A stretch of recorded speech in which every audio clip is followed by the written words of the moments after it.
the river cleaned up like this, but have you ever seen the river cleaned up like this? This is not a military exercise, nor is it a Hollywood special effects. Rather, the Germans were cleaning up the river. Germany is dotted with large and small artificial rivers. This type of river is mainly used to irrigate farmland. Over time, the river will be easily clogged and become a stagnant water if irrigation is applied to farmland. The land is prone to stumbling. Acting animals are also not easily absorbed, affecting growth. So the Germans had to clean the river every once in a while. The first is to clear the weeds along the river. This is a gear cutter that rotates all the way along the riverbank. Cut down the weeds by the river, and no grass grew where it could be reached.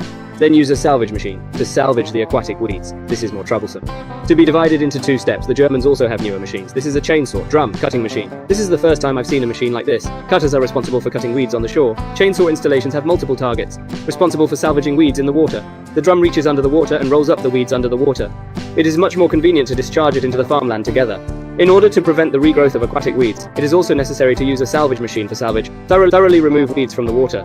Weeds caught in this way should also be treated. It is usually put into the processor. Compress into large weed clumps. After it is dried in the sun, it is transported to a nearby farm to make feed. The most troublesome part of cleaning up the river is to clean up the silt. The water is usually drained, then let the excavator go down and dig. You can use manure drainage. The Germans were very strange. They didn't have to drain the river. They didn't have to dig. Rather, use a machine. This machine has two pipes. A pipe protrudes into the river and passes through a pressurized device. Pump up the silt from the river. The sludge contains a large number of microbial corpses and feces. It is a natural fertilizer. It couldn't be better for crops. The sludge is discharged into the field through another pipe. Don't look at the farmland in the dark. In fact, they are all fertilizers that cannot be made. This not only restricts the silt, but also facilitates the growth of crops. I have to say that the agricultural machinery in Germany is really advanced. When can we do that?